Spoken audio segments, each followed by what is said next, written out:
for me, Uganda, Maji, there are eggs. Now, when I had Maji, I go also, I pick eggs, I take. The hardest thing about working in Saudi Arabia was not the work. It was about not being understood.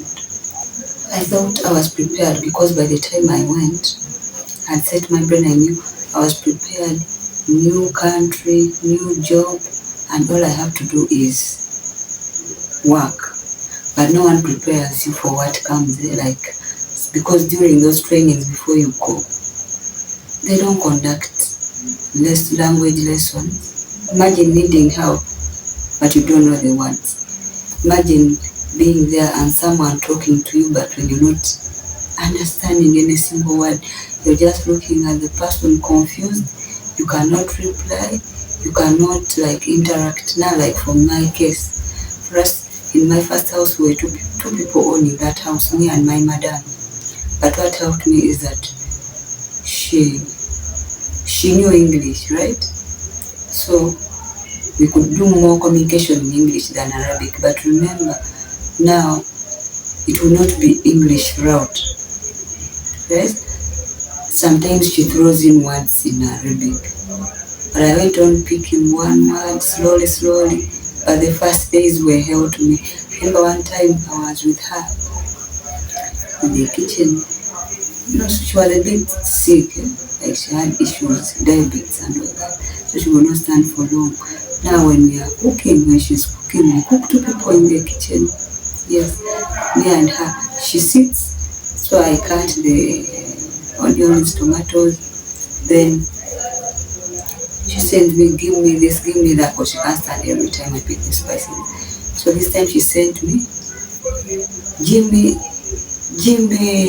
Maji, something like that. Those were my first days there. So give me Maji. Open Thalaja, give me Maji. Thalaja is a fridge. So for me, Maji is some sort of, it is like a kachub, like I can say Reiko chub. Even it is used for giving food flavors, but for it is brown, it's also sealed like the Reiko chub. So those things were in some tin and she had kept them in the fridge. So anytime you're cooking, you first add them, then you add some salt like that to give a flavor to your food. So when she sent me for Maji, I opened the fridge. She told me, open the Thalaja, give me Maji. I put here.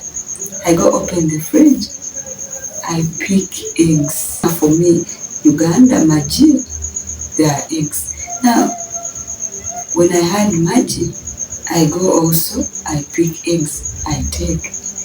Sokaina, what are you doing? She's called me Sokaina. So what I do? I don't know, I ask for Maji. Maji. She looked at me, they said, take back, open that fridge wide. So I opened it wide. She said, this one is Maji. I pick, I give her. Now most times, because first she knew some English, I used to pick slowly.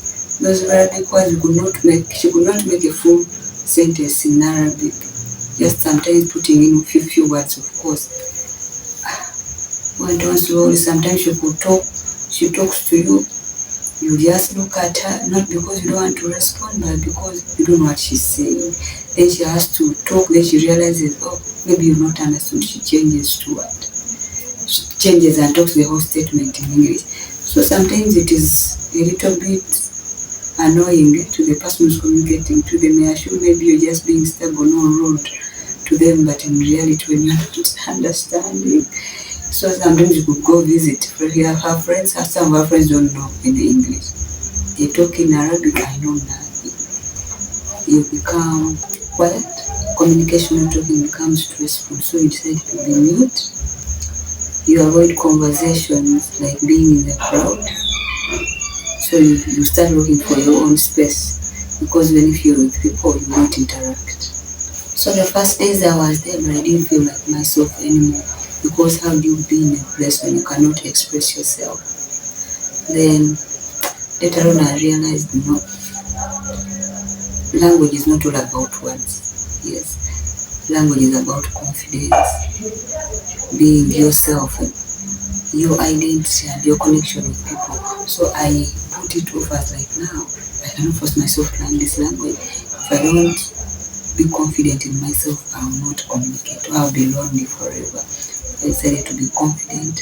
I began having this thing when someone talks, I raise up and I be like, I've not understood, please repeat. Then they repeat. Those ones who may not repeat, go and pick something and show me this. Even if they're talking Arabic, but I know this means this, so next time I don't get confused. Yes. Then it helped me change the way I interact with people, because they can talk, can be there when you're communicating different languages, but when you're bold enough and confident in yourself, you don't feel like teased. Thank you so much, guys. We've reached 200 subscribers. Please, let's move to 500 subscribers. Let's aim higher.